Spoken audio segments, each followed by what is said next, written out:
Okay, good. So welcome to the Housing Committee meeting for March. We're still waiting for a few committee members to join us.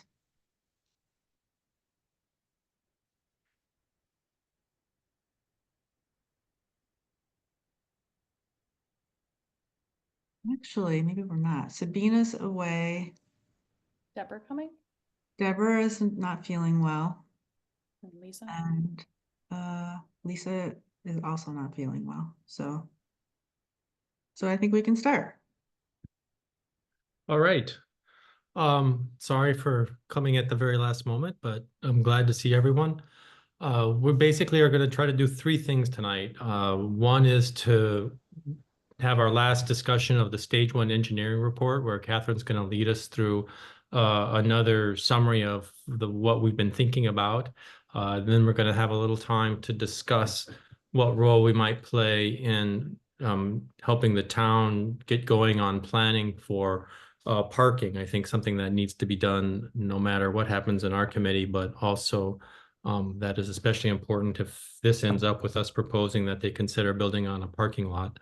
And then Rebecca's going to lead us in a discussion of things we should be thinking about with respect to outreach on the committee. So I'll turn things over to Catherine, who's going to start this discussion of the stage one engineering report. Okay, so Rebecca's my screen sharing helper. She's going to show the first thing we're going to talk about, which is the process that we've been doing for choosing these properties, because I think some questions came up at the town board meeting about how we came up with these 5 properties. So just to go quickly through this timeline, in summer 2023, the Housing Committee created a spreadsheet of all town-owned properties. This was 34 properties and included acreage and mostly what they were currently being used for. Most of them are in use, so there was a handful of properties left that had been undeveloped. And then in September 2023, the Housing Committee did a thorough review of that spreadsheet and removed a few options. In spring 2024, last year, we formed a planning subcommittee of the Housing Committee, and we met with the Ulster County Planning Department, specifically Kai Lord Farmer, to review the spreadsheet and select the top candidates for this process. Okay, I have to admit someone here. Okay, hold on. And then last summer, July and August, the Housing Committee worked with the Ulster County Planning Department, specifically Dennis Doyle, who's the director of the Planning Department, and Kai Lord Farmer, to create the request for proposals to evaluate town-owned parcels that we were going to send to engineering and architectural firms. And so we got that done. We brought it to the town board on September 10th. The town board unanimously approved our plan to submit the RFP to these firms and the 5 parcels to be studied. And then September 18th, we sent out the RFP and we posted it publicly on the homepage of the town website. So it was out there last year.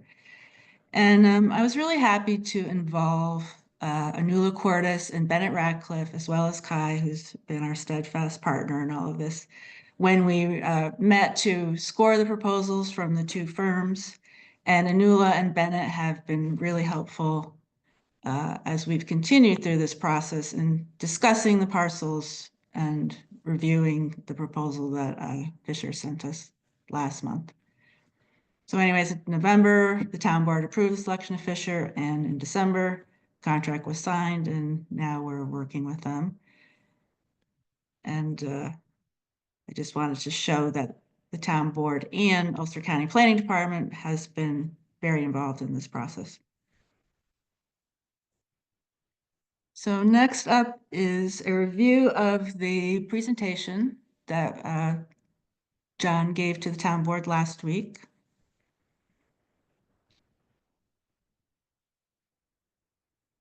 We knew there was some sound issues at the meeting, and I wasn't able to be there last week, and I tried to watch it. I couldn't hear most of it. So that's why we're doing this again.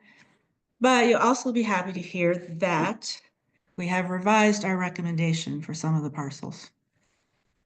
This was based on feedback from the town board meeting and from many concerned citizens who reached out to us after the meeting. So just to summarize the background, as you know, we hired Fisher in December. The project was funded by American Rescue Plan Act funds.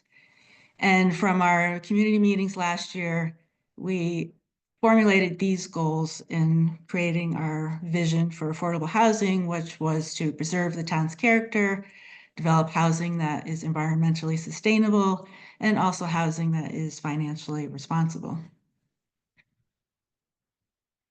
So for stage one, this was a three-stage process,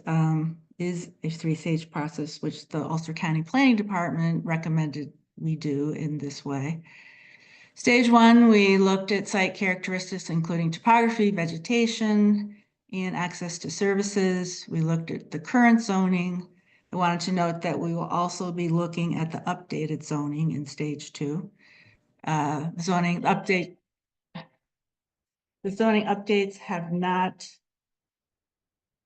been approved by the town board yet, but we still want to look at what kind of, what will be the number of spaces on each parcel if we were to adopt the new zoning. We also got basic water and sewer access information, environmental screening, and some observations from Fisher's site visits in January. So based on this stage one report, we're going to narrow down the 5 parcels to 3 parcels. Stage two, which will focus on the 3 parcels, will go more in depth on the 3 parcels. So it'll include environmental site visits and studies, hazardous materials study, wetlands delineation, buildable area diagrams, site drainage, sewer and septic capacity, threatened and endangered species, community connections diagrams, and traffic studies. Once we get that report, we're planning to have a community meeting where we review the findings with the community. And then for stage 3, we're going to do site plans for 1 to 2 sites, which will help us envision what housing might look like on those sites.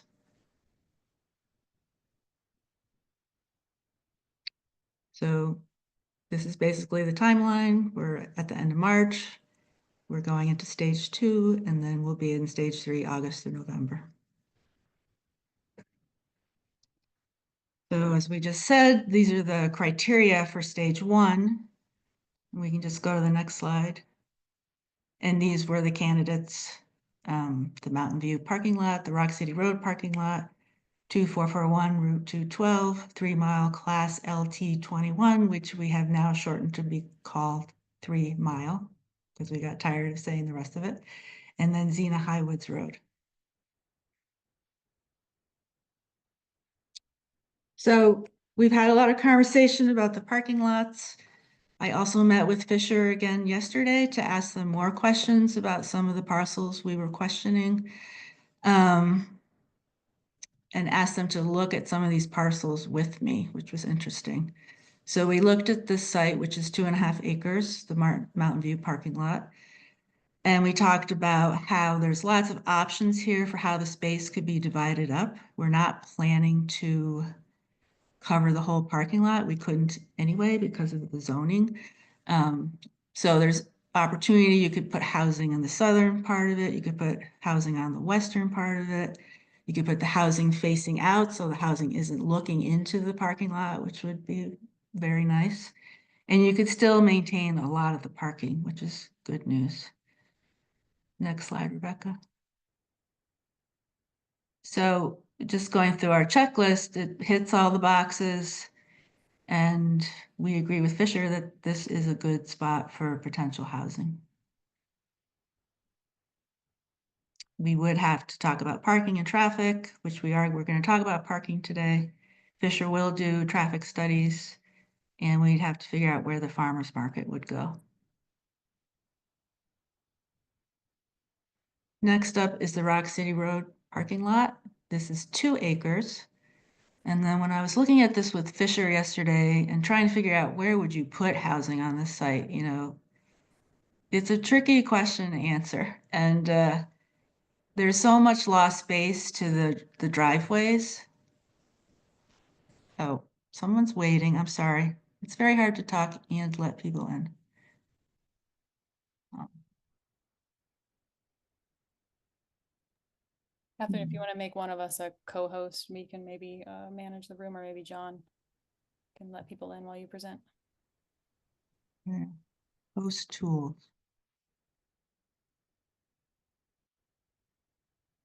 Hmm. I don't see anybody in the waiting room. That's the problem.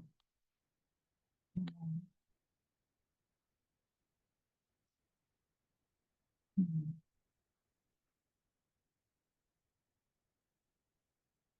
Well, I'm sorry, I can't figure this out.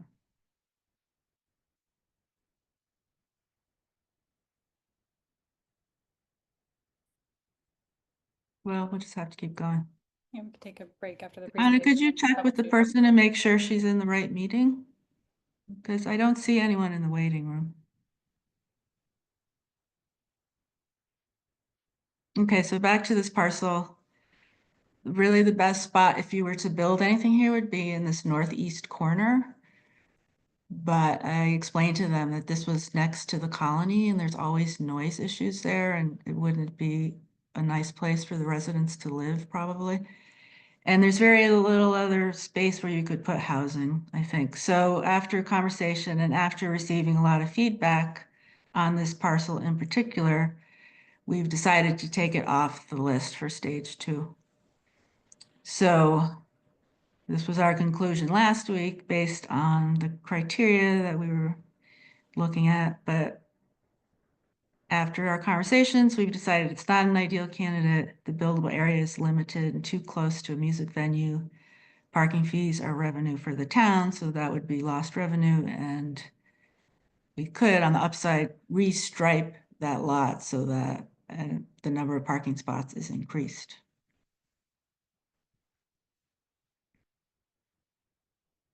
Okay, this site is the water treatment plant site, and it's 27 acres. It's mostly undeveloped. There's also a swimming hole, very famous, popular swimming hole. And this lower part is in a floodplain. So we had always looked at this upper, like northeast corner as a possibility. But when Fisher did their analysis, we realized there was too many, generally environmental issues to pursue this one. So you can go to the next slide, Rebecca.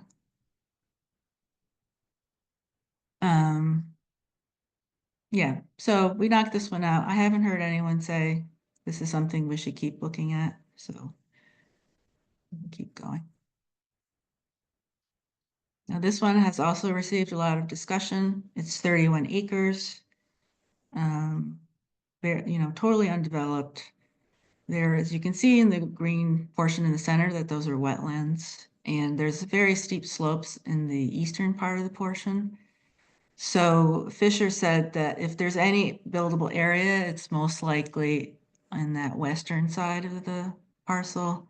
There's also a small road that's already in there with about 900 feet of road frontage is what they estimated. So that's a positive thing when we look at this site. But the topography is challenging and it's very rocky. So we have to do tests to see how buildable it is.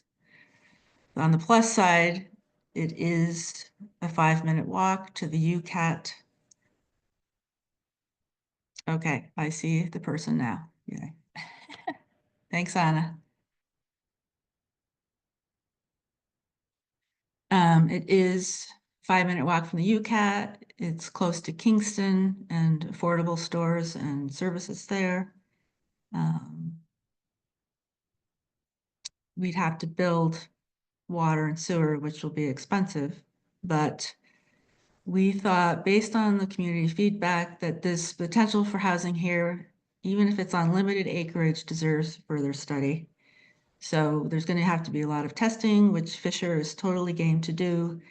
They're going to have to look at potential contaminants and petroleum storage at nearby properties.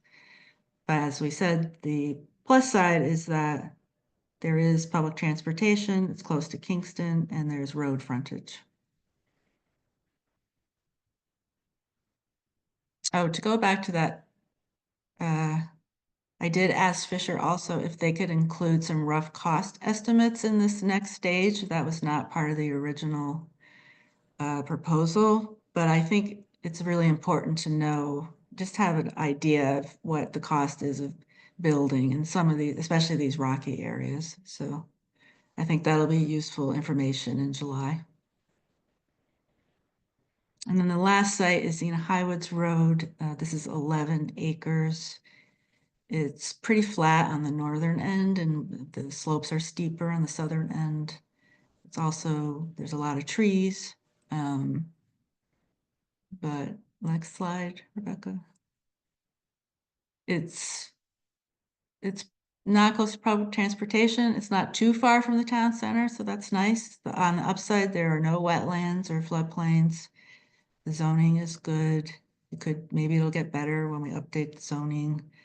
And our environmental impact is kind of neutral. Some of the other sites, they're more ecologically sensitive. So we feel good about this one, especially if we're thinking about building single or two-family homes.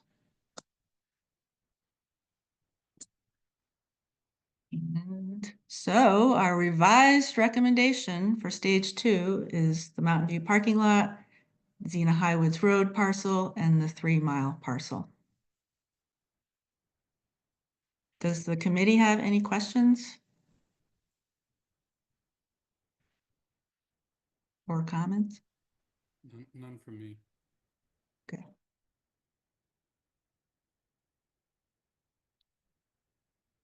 All right then. So good news, I hope, for some people. And do we have any other follow-ups from the town board meeting and this discussion that anyone on the committee would like to raise? We can have questions from the public at the end of the meeting. I have one. You mentioned at the beginning about, the parking, and Bill had mentioned at the meeting about getting a task force together to look at that, but I don't know if anyone knows anything more about that. Well, we're talking about parking in the next item, I believe. Okay, thank you. Yeah, but yes, good question. So John, you want to lead on parking? I can start the discussion on parking. I'm not sure how much I can lead. But I mean, the main point here, I think, is to brainstorm not about how to solve the parking lot, but how we might be able to work with existing committees in the town and with the town board to think through the problem of Woodstock's parking and traffic in a way that would help us if it comes to doing to us recommending to build housing on the one parking lot, to have some beginning of a solution to whatever spots would be lost. And so there's a number of ideas that have, been raised. There's chances to expand the parking that's at the bottom of Como. There's chances to expand the parking at the top of Como. There's chances to reline the upper parking lot, the one that we're not doing, the Rock City Road parking lot. There's ideas of potentially putting in parking at the Playhouse that could be, enacted during busy times. There's lots of possibilities out there. There's relining the upper parking lot. So we can't really, say anything about what the solution should be, but I think we could try to have a conversation about how we could support the town in trying to move aggressively to think through this problem, which I think they're interested in doing independent of what happens on the housing committee.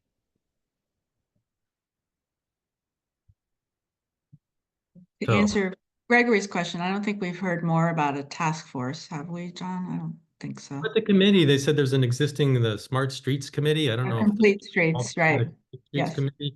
And I think we could consider having a liaison with them or have a person who could connect with that committee to keep the conversation going. wondered if people on the committee had, you know, concrete ideas of next steps, you know, maybe it's just Catherine or I or both of us meeting with Bill to say, how can we do this to make sure that the process gets started, but there's no reason to put this off, I don't think. Yeah, I mean, I feel like regardless of whether we use that parking lot for housing, the town still needs to work on the parking issues, so. You It's know, something, initially come up with a discussion of parking about, you know, the trade-off between having it be very central and having the traffic that's associated with having it be very central. And so there's people who have argued that, you know, to try to get something that's a little bit more on the edge of town could actually be better for the town because it would just make it more, you know, navigable. And Yeah. so, you know, it's a complicated and important problem, and I don't want to talk more than I have about it, but I just feel like we need to get the process going in the town. And this, I think, idea of building on that lot is a good impetus for addressing a problem that's there no matter what. I mean, I think, you know, relining the Rock City Road lot seems like the easiest win and possibly the most feasible, and could definitely help. And I don't know what the next step is on there, but I'm sure someone very creative or an engineer can figure out how to make that optimally lined. But that seems to be probably even the least expensive option to do. So I would, you know, definitely support that idea. I don't know how to push that forward other than maybe this task force that would investigate that when it. Well, I actually did ask Fisher if they did parking studies, and they said that they did, so the town would have to find the funds to pay for that, but at least we know a good engineer, so. In terms of the parking though, I mean, it is part of the whole solution in terms of the Mountain View site. And so even if we were to reorganize the parking in Mountain View and get the same amount of spots that are there now, just for that site, we have this other issue, which is the town code requires that we have 2 spots for every residence that we build. So the question really is if, you know, for the affordable housing, if there's going to be part of the units might be for people that don't even drive a car or want to drive a car, could it be reduced to 1 spot? You know, so we you know, we're going to be involved in that somehow, some way, you know. I do think, I know that there was a comment made about, I mean, and this would have to be later, of course, but at least for Mountain View, I know there was a comment made about if a structure was built, that, you know, the first level potentially could be parking. You know, so obviously that would have to be a later discussion, but I do think that trying to, you know, like John suggested, having a liaison with the Complete Streets Committee, I think is a good way, especially if we can't get additional funding to do a parking study. But, you know, the questions that are asked additionally about, you know, if we were to go with a parcel that was farther outside of town, you know, just to kind of mitigate traffic a little bit, you know, it's a important discussion to have regardless. Yeah, I mean, I think the traffic issue is definitely something to think about, and I can see that moving parking a little bit away from the center of town is advantageous, and, you know, Como's close enough to town to be walkable to a lot of places. And I think though, and you will want to, you'll make sure that, you know, there's enough, you know, handicap parking as well. And I think there's definitely been voiced a need just for more of that anyway. So, you know, want to make sure that we maintain that near the center of town. But yeah, if having additional parking a little bit outside of the center of town that's still convenient enough to get into town could be expanded, that's great. And then we did have a comment from someone that I thought was a really good idea, and I've thought about it before, is I think of some kind of a jeepney or jitney, like, you know, in busy times, can we have like some kind of a short circuit, dropping people off from parking lot into town? I mean, that sounds like something that would definitely get used. I don't know what funding would look like for that, or if it could be volunteer, but you know, getting people from farther lots into town during busy times, I thought was a very creative idea, and I appreciated the thinking outside of the box. I mean, I think it's definitely an issue that, you know, it's outside of our purview, but we can try to really emphasize the urgency of studying it, and it's going to take expertise, you know, that I don't know that volunteer members are going to have. So we're going to have to figure out how to come up with that expertise. Any other comments on the parking? Well, Deborah just vanished herself, but she's next up on on the uh, on the agenda for tonight. She's going to she's worked to put together thoughts about outreach strategies and how the committee can be interacting with the community and the town board. And so we'll go there next. Yes, thank you very much, John. Gonna- Just one moment. Irena, I see your hand is up, but we're gonna have all public be heard after. That's the next thing after we're done with Rebecca's presentation. Okay, Rebecca. Yeah, sure. Thanks. So tonight I'm going to present several ideas for engaging the community and keeping them informed of our whole process of assessing these town-owned parcels for potential affordable housing. I compiled this presentation with the help of Sabina, who could not be with us tonight, but thanks to her, as well as John and Catherine for their input on this. So really our challenge is how can we best communicate what we are working on, and how do we reach the people that we're trying to serve with new housing, as well as inform town residents. And ultimately, our goal here is to ensure that Woodstockers are informed and well informed about our plans and initiatives, and that they understand what we're doing. And, just to go over like, who is our target audience? Who do we want to reach? Well, we know from, our outreach that some of the groups that we're trying to serve with housing include seniors, artists, people who work in town, families, many groups like that. And many of the people that we're trying to serve with new housing obviously don't currently live here. Maybe they used to and they want to move back, or maybe they're just potential new residents. So I'm going to call them former and future Woodstockers. And then, the rest of that overlapping audience on the right is just, our existing current town residents. So, and of course, many of those in town would fall into the category that need affordable housing in the middle there.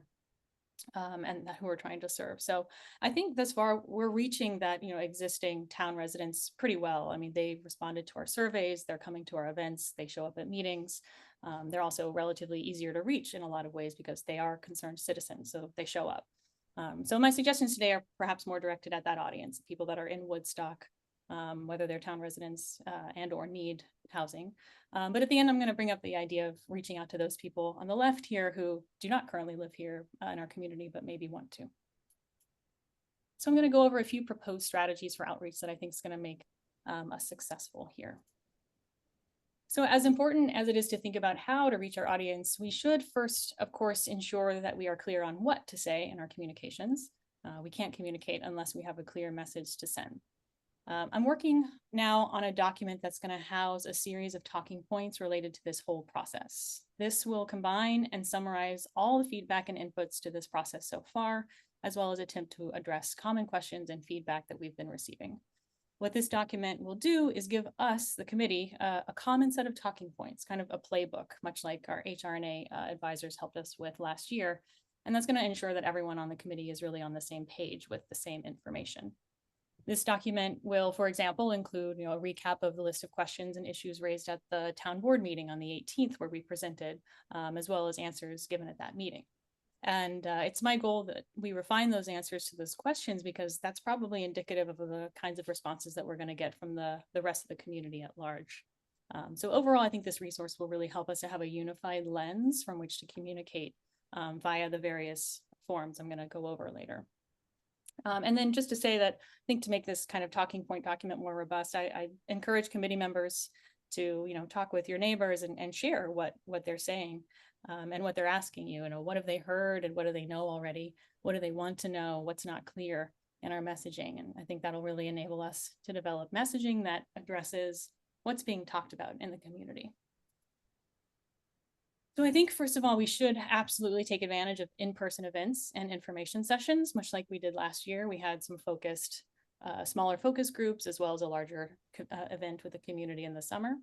But of course, you can't have an information session without allowing for feedback.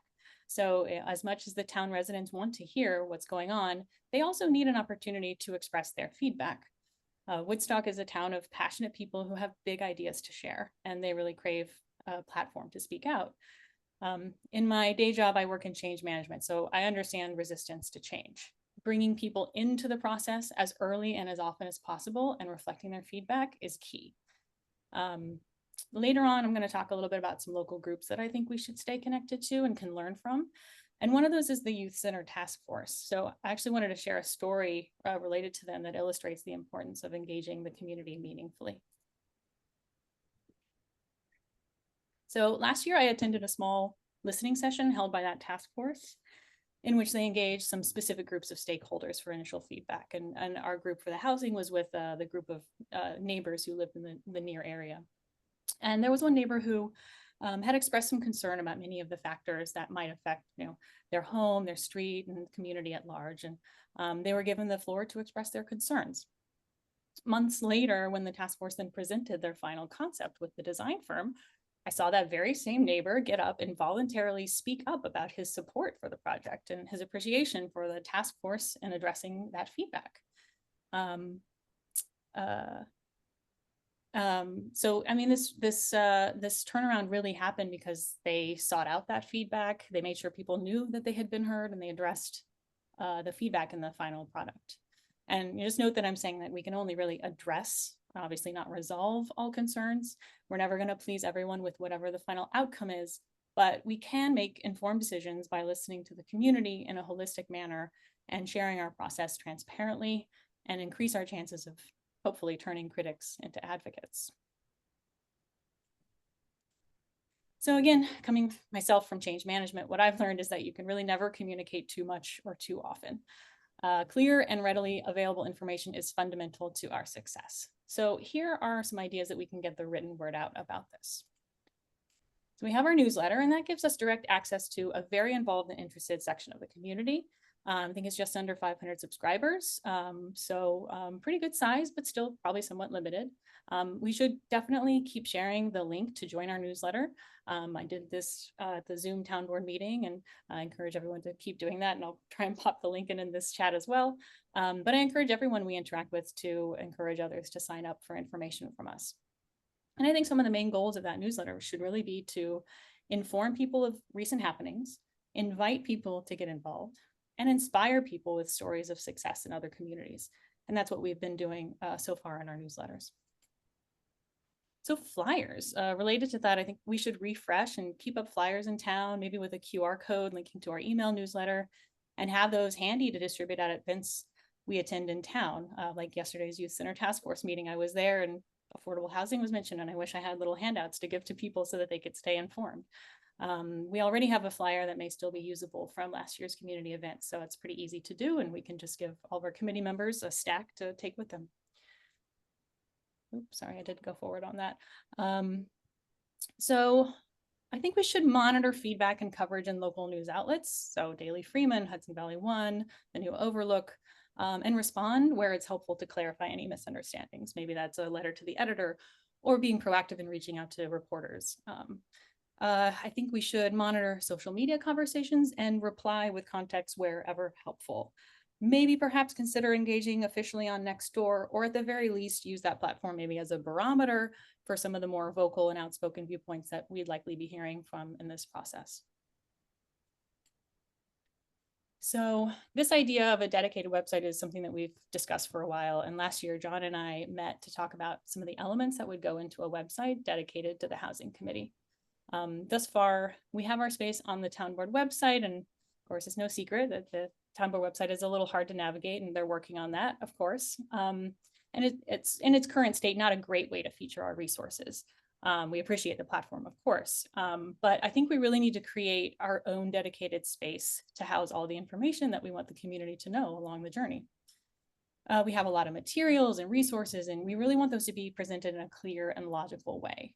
A website will allow us to tell that story and provide a place for the community to access relevant documentation, updates, timelines, links to meetings, calls to action, even local news articles of relevance.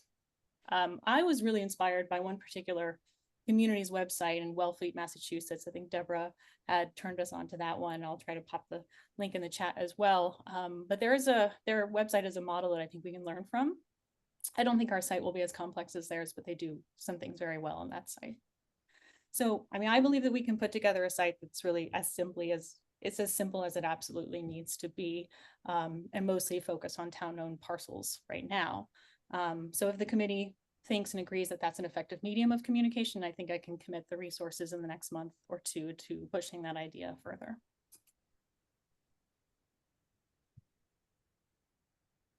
So I have a few ideas on groups that we may want to engage and stay connected with.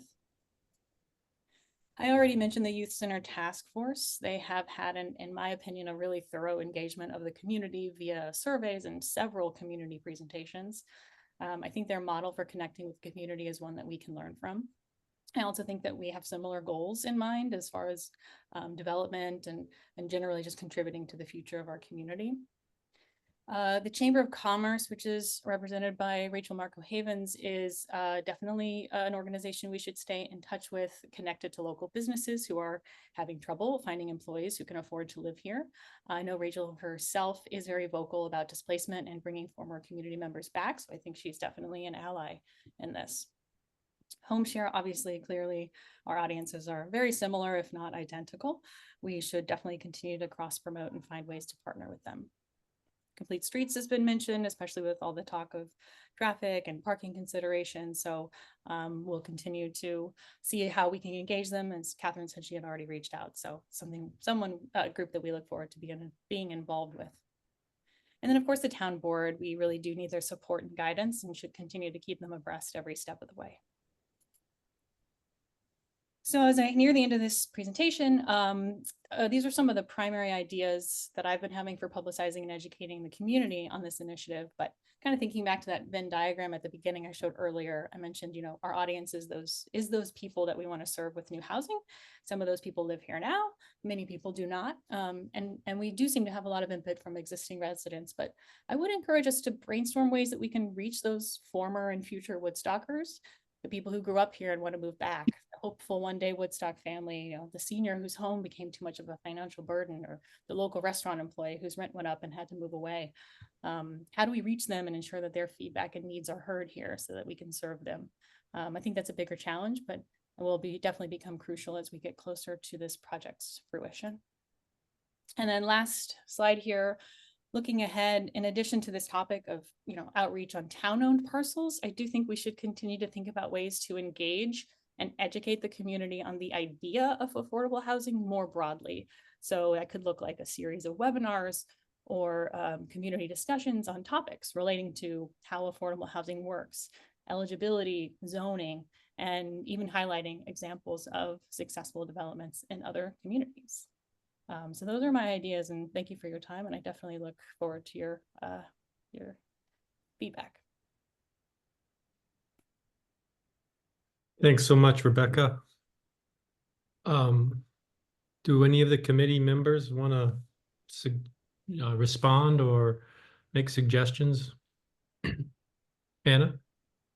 So first, Rebecca, I want to say thank you. That was a very good presentation. I think that going off of what you said, I think having our own website is a really good idea, and one that I have also kind of been sitting on and thinking about. I think to some of the other options you're suggesting, that would allow us to maybe, have a separate page for a playbook like you're talking about.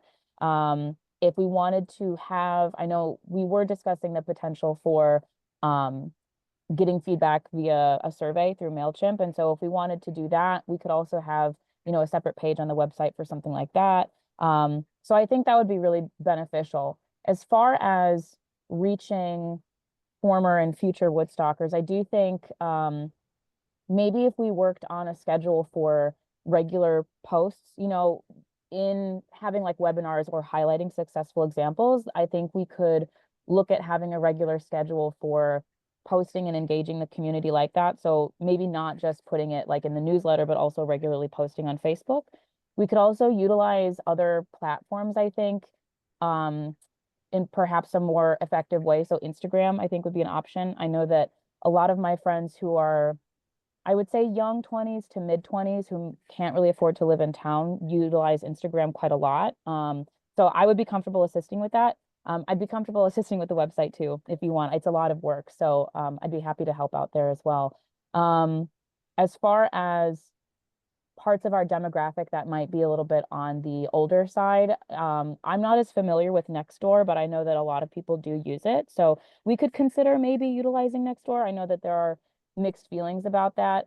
But if we're working on flyers, you know, maybe not now, but at some point we could also consider maybe doing mailers as well, for folks that we have access to, who, you know, who still utilize mail in a more consistent manner. So those are some of my initial ideas off the top of my head. Yeah, that's great, and I will definitely take your help on Yeah. the website and stuff. Instagram, I think we have an account, but it hasn't been active, so it'd be great to revive that.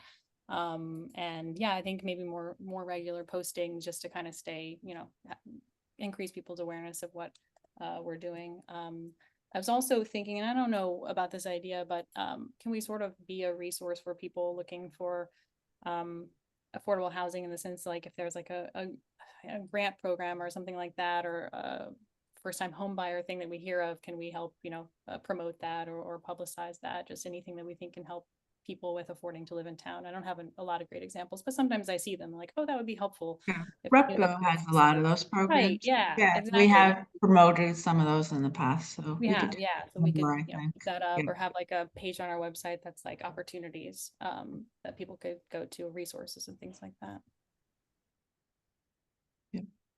Gregory, did you have thoughts? That was a lot of information. I really appreciated it. You know, I just gave me a lot of great ideas. So I think getting us all educated, plus the community on successful projects that are similar to what we're trying to do, that would be really great. So I think we can all, plus the community, bring that to this site, which I think would be very helpful. Thank you. Oh, the other thing that I wanted to bring up, I think that if we do have another presentation that we have in front of the town board or at another public town board meeting, I do think potentially considering having an alternative recording method for ourselves might be a good idea. I know that there are issues with the town's recording, as we discussed before. And in the event that it isn't rectified at that point, I think might be something to consider. I don't know what our options would be there, but just something to sort of assist us in the process, you know, just make it efficient for getting that information out. Do you mean another recording of the meeting? Is that what you're suggesting? Uh, Not necessarily another recording, but I mean, maybe, I don't know, if we could work with the town, maybe on finding an alternative method, or if they would allow us to, you know, if we were to have our own, you know, like audio recording capability. I'm not sure if that would be allowed or not, but just something that I've been thinking about.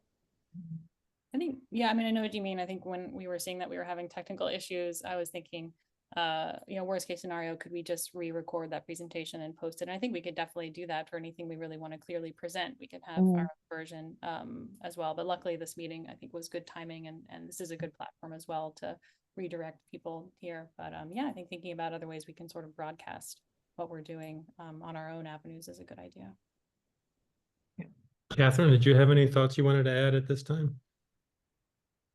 I think these are all great ideas. I think we have talked about a lot of these ideas in the past since I've been on the committee for 4 years. And I think the toughest part is executing it and having the time to do it all. And we have to be careful about our time because we are volunteers, and you know, you could spend a lot of time on this work, and it's very important, valuable work, but I would try to prioritize maybe the website, certainly social media. I think, you know, we didn't have enough people doing the outreach last year, so we didn't have enough social media posting. So it's really great that Anna joined the committee. So I think we're going to do better in those areas, but I think we should be realistic about our time commitments. Totally hear you there. I think we can definitely zone in on a couple of these, and I know we're going to be doing some outreach for this specifically in person as well later this summer. So I think just to make the most of that, you know, how can we, yeah, kind of spread the word and use those platforms. So yeah, I can definitely work on some next steps for the website, and Anna, definitely be in touch with you. I think that the website is so central, not just because it's a method of communicating, but communication, but it's a way of making us organize our own thinking about what we're up to and what we want to communicate, and how we organize the resources that we have. And so I think that's a great idea if we can start making that an organic thing that helps us not just communicate, but to learn about what we're doing, because we have to figure out, how to convey the information we want to convey. And My- also collect the information, I feel like, because we're not really good at collecting what we've done. We post it on the town website, but that's it. Like annual reports. This way we can have a body of information there, which would be really helpful, I think. My one small extra work comment, as you were talking, I think because we are a small town and because these big community events sometimes aren't actually that good for having conversations, it would be nice to think about alternative ways if we have the time to have conversations with groups. And I wondered if the library has an infrastructure that might be useful there. I feel like sometimes they organize small group discussions of various topics. And so that's a random thought that occurred to me while you were talking, Rebecca. But I thought it was just tremendous organization of how we think about the different dimensions of this problem. And I'm really grateful that you put it together today. Yeah, thanks. That's a great idea. And I just remember, I think it was Steve Rosenberg when he spoke at our summer event last year, and maybe it was in Red Hook. They had, the church had organized like a series of 4 in-person discussions. And, I think there are experts out there that we could maybe lean on to help lead some of that as well, or other housing advocates in the area and in the county. So we could maybe get some help with that kind of a thing. And then Anna, I think you mentioned maybe this idea, or this is what I've taken it to mean, is perhaps something, and when and if we have a website, some way to give feedback. Like I know we have an email and that's great, but perhaps just, again, just to have an avenue for people to give their feedback at any time could be helpful. Yeah, I think so. And if we just kind of had like an ongoing form that people could consistently submit to, hopefully we would get a decent amount of information, which would be great for, data collection for what people are really thinking. Yeah, with no commitments to Right. being able to respond to everything, but just, Right. we want to hear people, and we will try Right. to incorporate it and address where we can. Absolutely.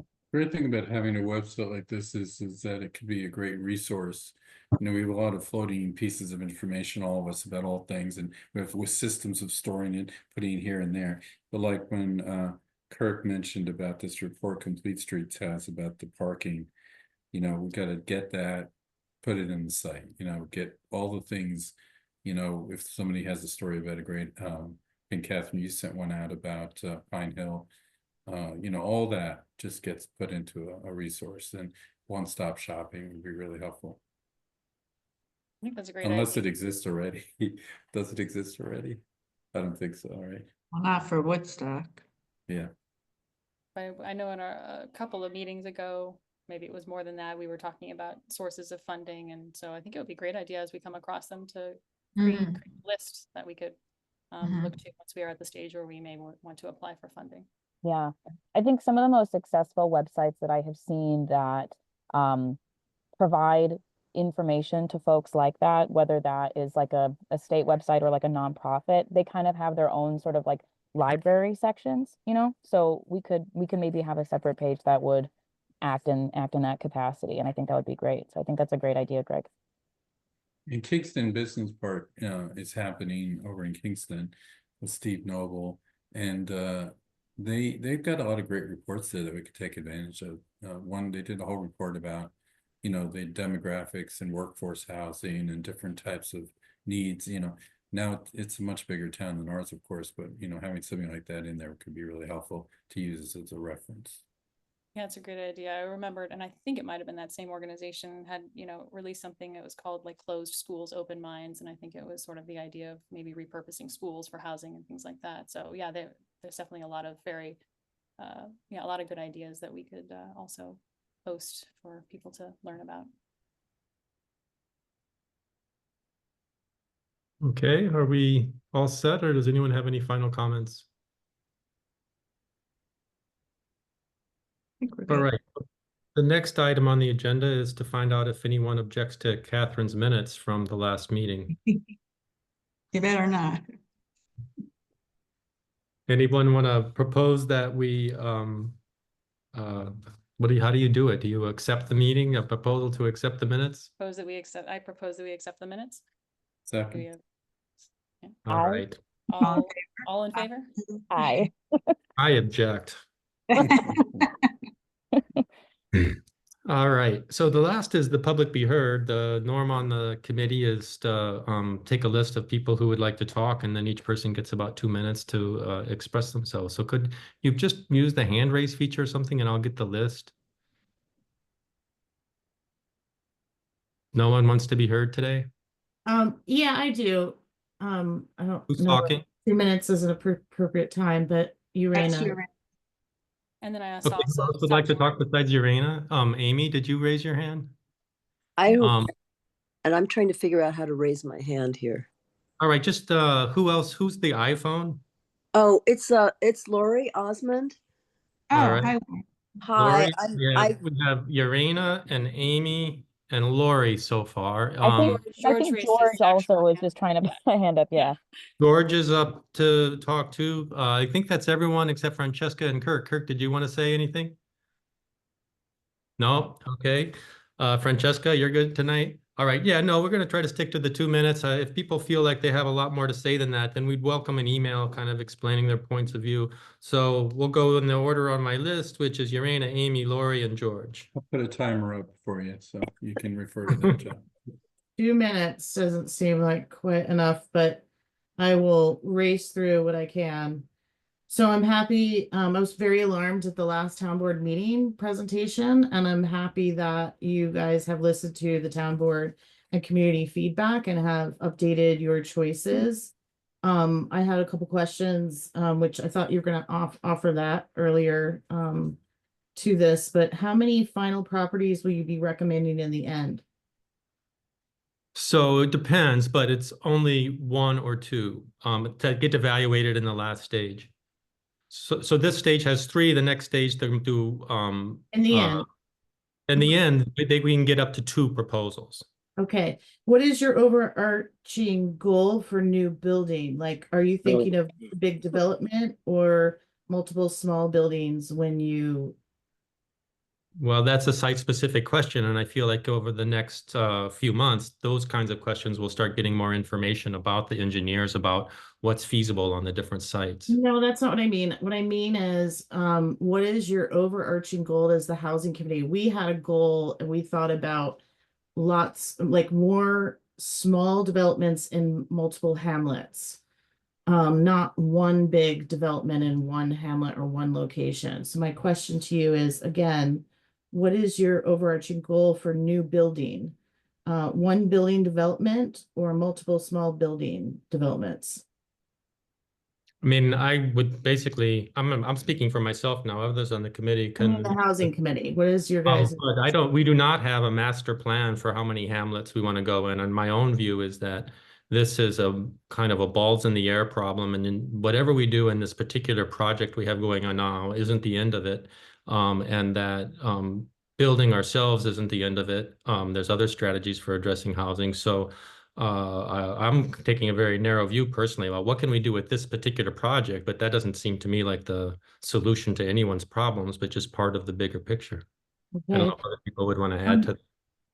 Okay, and then timing of solving a comment to timing of solving parking must happen before you close off any of the new areas. So like if you're getting ready to do development or the project over at Mountain View, I think it's really important to keep in mind, even though you guys won't be solving parking problems, but to think about what the town is doing or the task force. The other thing about the complete streets, I don't know if you've talked to them, and maybe you guys should go and spend some time and find out where they're coming from, because the last conversation I had this past fall with complete street members, that they wanted to take away parking in the middle of town, actually. So there's kind of an issue that they want to take away parking, and now we're talking about taking away more parking. Yeah, I think these are important questions, Urena. Someone just gave me a times up, but I feel Well, like these no, are hold on a good minute. questions. We were talking during the time that I had, so. No, we'll give you an extra A little minute for more. my verbosity here. The other You thing have a is- question? I stopped the clock when John was talking. Anyway, Urena, do you have like a last question you wanted to ask, and then we'll move I on? have a couple other comments. I think maybe you could give me an extra minute here. All right, 1 minute. Social media, you guys do have IG. I used to do the IG, Instagram. And as far as that goes, I don't know, Rebecca, if that's what you do for a living. I do, but you should start through Instagram and connect to Facebook, which is really the way the algorithms work. And infographics are the most helpful to the community members for these esoteric conversations, which Catherine's, I think it was her daughter, did some really great infographics for us with the zoning. Also, the website sounds great as a place to centralize. We had a lot of problems. You can have everything there centralized location and connecting to other organizations like in Ulster County. The other thing is at the bottom, local groups collab sounds great. And so Repco and Habitat. For recording, Anna, alt recording, that's a great idea. Franny will probably do it for free. She's been trying to get the town to let her do a video. So you could do that with her. Okay, Urain, I'm gonna have to ask you to put the rest of, these are all good suggestions, and I know you have a lot of experience you want to draw on, but we also have to respect the other people. So if you could just, send any remaining things, I know we've been taking notes to the committee, we'll be happy to listen to it. And the next on the list is Amy. Good evening. I'm inspired by the conversation and grateful to be invited to speak. I'm a development director or a development person. I'm a grant writer specifically, and many of my clients work in supportive housing. So this may be information you know already, but I wondered if as far as finding folks who'd want to live in the affordable housing, whether there might be a partnership with the clients of RUPCO, the clients of the Ulster County Public Defender's Office, and perhaps Habitat for Humanity. Perhaps a partnership with that kind of suite of folks might connect you to people who have housing vouchers and would be in a position to be struggling to find housing. So just a thought. The other comment just to share is I've had some experience with jitneys, and the problem with them is a sustainability problem. How do you keep it going? Now, obviously, growth is inevitable, so it may be something that the town wants to commit to indefinitely, but it is in my experience, it's been it's a great idea. How do we keep it going? That's all. Thanks. Thanks, Amy. Lori? Yeah, can you hear me okay? Yes. Okay, good. Sorry, I have a bad cold, which is why my camera was off. I looked a lot worse than I do now. I think my camera's on now. Anyway, so first of all, I wanted to say thank you because I know what it's like to work on a committee for a long time and then mostly just hear negatives from people. And so I appreciate the work that you're doing. I just had a list of thoughts and concerns. I don't necessarily have questions. I would say mostly regarding the Mountain View parking lot, when you talk about services, to me, services that would be fundamental to people would be things like an affordable grocery store for everyday shopping, doctors, dentists, things of that nature, which Woodstock really has none. So I don't really know that it's paramount to consolidate people in the center of town when town doesn't have the services, and to focus on public transportation.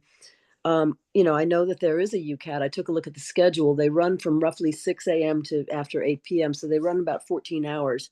There are 7 runs from the Hannaford Plaza that go through Woodstock, and 8 runs that go Woodstock back to Hannaford Plaza. But the stops there are the 375 and 28 stop. And then there's Hannaford Plaza. So even if you're saying, oh, well, they can take a bus into Kingston if they need to go to the doctor, you're at Hannaford Plaza. If you need to go to Ulster Avenue, Lake Katrine for your dentist, whatever, you're taking a taxi. So that doesn't really seem germane.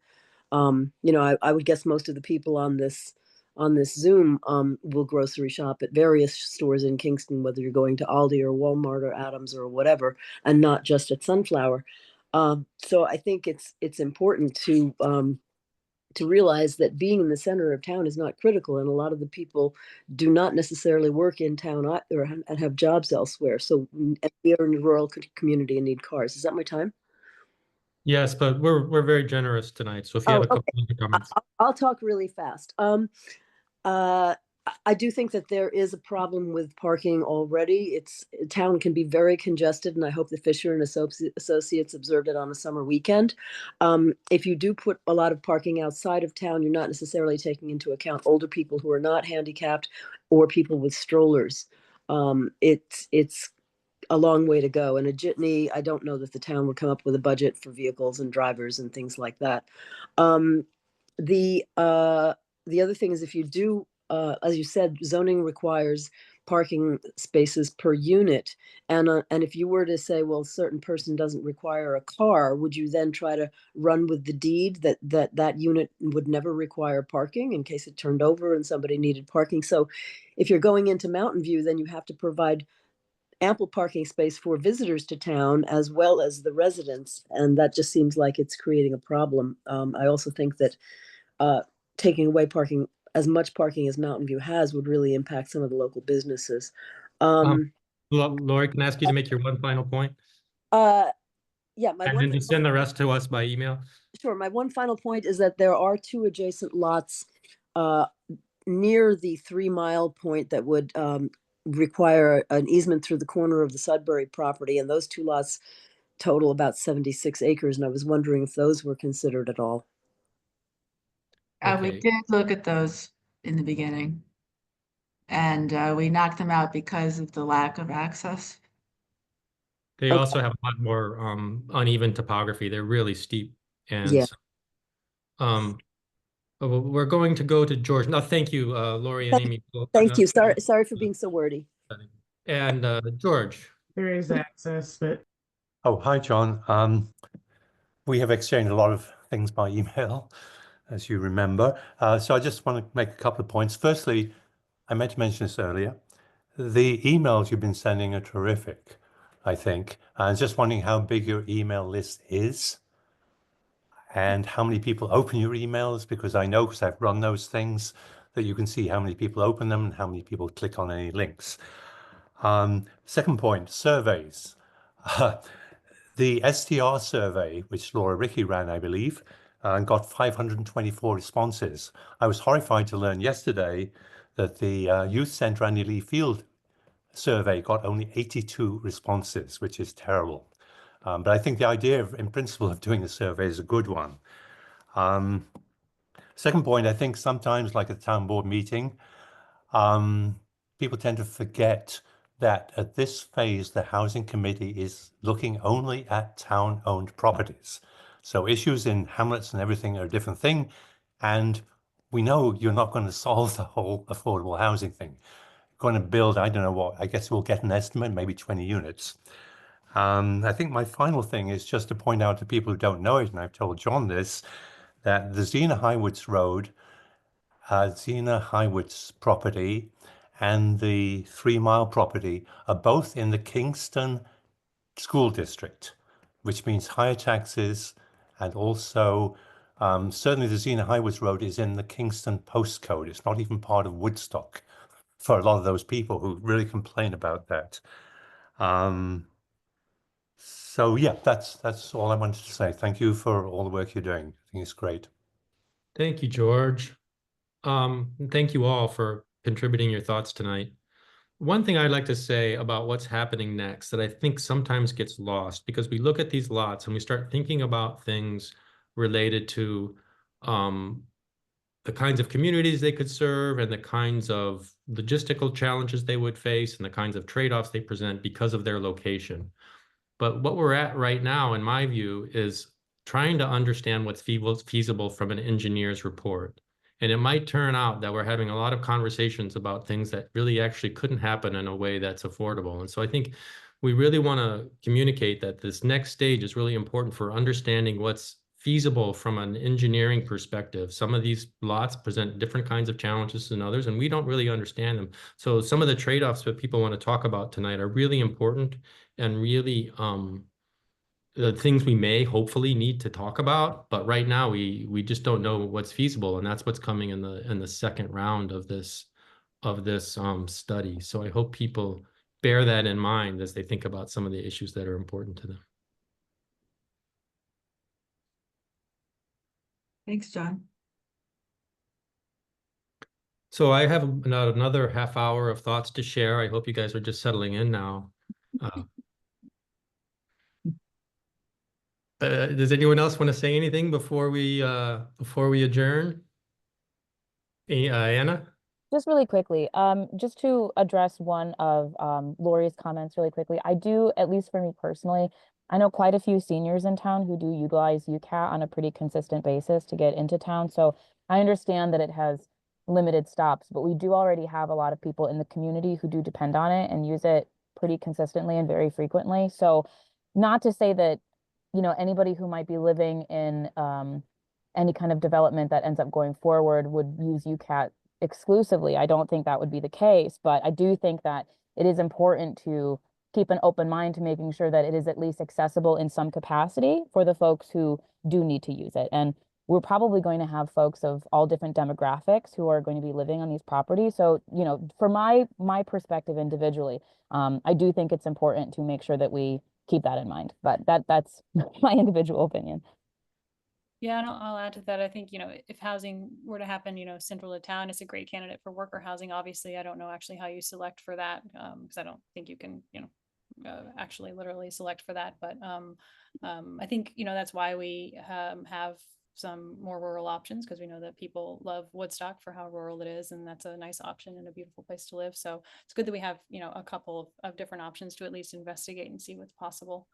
And then George, thanks for your comments on outreach and stuff. Our email list I think is just under 500, and I'll have to look at the click rates and things like that and see how things are performing. Actually And very high. I just want to Yeah. say Yeah, it's yeah, close to, the open rate is close to 60%, which is much higher than yeah. comparable newsletters. So Yeah, and I agree, surveys are great. I just don't know how to, reach. We've had trouble with last year with ours. I don't think we really reached as many people as I would have liked. So that's definitely a challenge, and we're still trying to figure out how to get feedback from really everyone who's affected. So ideas are always welcome. Well, what I liked about Rebecca's report was the future, looking to the future, next gen, which is, we're trying to create something that's sustainable, affordable, and meets the goals of the town, and could be a model for future projects for our town or other towns. And so I think I think it's good to think about new demographics coming into a town that is supporting this notion, the overarching concept of making housing for people that need it, that can't afford luxury housing. So that's always the overarching idea. Thank you. All of you who are visiting tonight, of course, are interested in housing, and you can help us by, reminding people that to get on our mailing list. So George, like you could send housing at woodstocknewyork.org to all your friends and say, please send them an email and get on the list. If everyone would do that, I think we would have a bigger reach with that list. But And Anna posted the tiny URL link to actually get on the list, so you can share that link as well. And hopefully you'll see some flyers around town with a QR code. There are other people in town who have email lists, so maybe you could try and get some from them. I know Amy Friedman is very wants to keep private the Woodstock Democratic Committee, but they have a big email list as well, which I helped set up. But I'm sure other people have them, and of course you can buy email lists, but you don't want to do that. And we have had some cross promotion as well with relevant organizations. So that's always something we should remember to do. It's just if we have an event to ask another organization to cross promote. So it's a great idea. Yeah. I thought someone told me once that you can't just add names to the email list, that they have to request to be put on.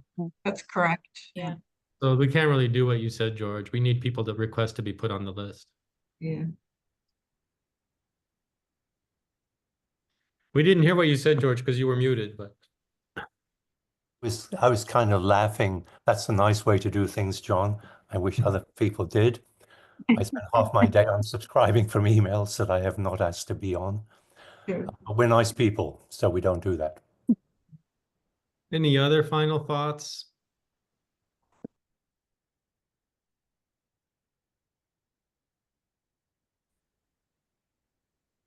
Well, I'm just glad we're making progress on the town-owned sites. That's something. Really looking forward to getting the stage 2 report. All right, well, can I adjourn the meeting? Sure. Do I have that authoritarian control? I motion to adjourn. I second. Second. All right, thanks again, everyone, for their participation tonight, and we'll see everyone at the next meeting. Thank Okay. you. Take care. Bye-bye. Bye.